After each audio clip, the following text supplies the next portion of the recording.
দর্শক, কিছুক্ষণ আগে বিএনপি চেয়ারপারসনের গুলশান কার্যালয় থেকে বেরিয়ে গেছেন বিএনপির ভারপ্রাপ্ত চেয়ারম্যান তারেক রহমান। তার গাড়ি বহরের সঙ্গে আছেন আমাদের বিশেষ প্রতিনিধি মুহিবুল্লাহ মুহিব। সরাসরি যুক্ত হচ্ছি তার সঙ্গে। মুহিব, গুলশান কার্যালয়ে তো বেশ খানিকটা সময় কাটিয়েছেন তারেক রহমান, আনুষ্ঠানিকভাবে কি কিছু জানানো হয়েছে সেখানে?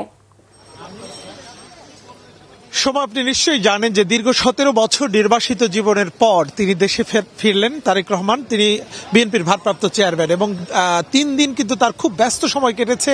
বিশেষ করে তিনি হাদির কবর জিয়ারত করেছেন, তিনি স্মৃতিসৌধে শ্রদ্ধা জানিয়েছেন, তার পিতা শহীদ প্রেসিডেন্ট জিয়াউর রহমানের মাজার তিনি সেখানে জিয়ারত করেছেন।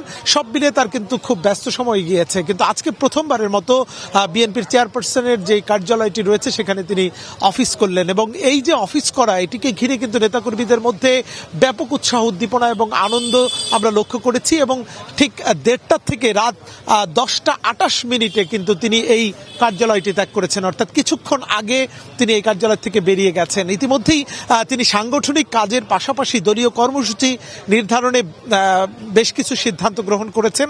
আপনি ইতিমধ্যেই জেনেছেন যে তিনি ঢাকা 17 আসন থেকে নির্বাচন করতে যাচ্ছেন। তিনি একই সঙ্গে বগুড়া 6 থেকেও নির্বাচন করবেন এবং আগামীকাল যেহেতু মনোনয়ন দাখিলের শেষ দিন, সে কারণে ঢাকা 17 আসনের দায়িত্ব দিয়েছেন ঢাকা মহানগর দক্ষিণের যে দায়িত্বপ্রাপ্ত ছিলেন একসময় বিএনপির এবং বিএনপি চেয়ারপারসনের উপদেষ্টা আব্দুস সালাম। তিনি মূলত এই ঢাকা 17 আসনের তার নির্বাচনী সার্বিক সমন্বয় করবেন, সেই সিদ্ধান্তটি এসেছে।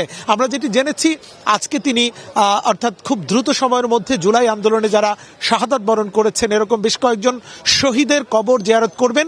তবে সেটি কখন এবং কোন দিনে তিনি এটি জিয়ারত করবেন সেই বিষয়গুলো আনুষ্ঠানিকভাবে আজকে জানানো না হলেও খুব দ্রুত সময়ের মধ্যেই তিনি এই বিষয়গুলো গণমাধ্যমকে জানিয়ে দেয়া হবে। এবং তিনি বিশেষ করে এই নির্বাচনকে ঘিরে কোন কোন এলাকায় সফর করবেন, নির্বাচনী কর্মসূচি তার কি হবে, সেই বিষয়গুলো কিন্তু নির্ধারণ করছেন। একই সঙ্গে তিনি প্রত্যেকটি ইউনিটে, প্রত্যেকটি আসনে নেতাকর্মীদের সঙ্গে যোগাযোগের চেষ্টা করছেন।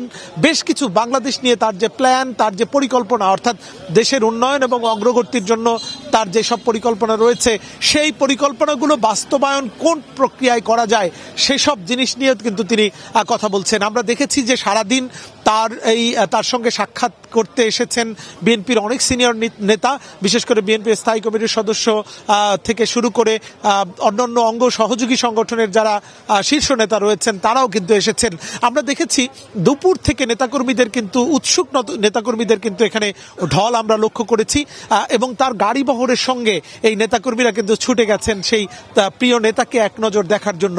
যেহেতু প্রথম দিনের মতো তিনি অফিস করেছেন, সে কারণে তার দায়িত্ব অর্থাৎ দীর্ঘদিনের যে জমে থাকা কাজ এবং দীর্ঘদিনের স্মৃতি বিজড়িত, অর্থাৎ সেই দেশ ত্যাগের আগে তিনি এই অফিসে এসেছিলেন। তারপরে 111 সরকারের হাতে গ্রেফতার হওয়ার পরে তার যে দেশান্তরিত হওয়া, তারপরে কিন্তু প্রথম দিনের মতো এই অফিস করলেন তিনি এবং এখনও কিন্তু উৎসুক অনেক নেতাকর্মী আমরা লক্ষ্য করছি।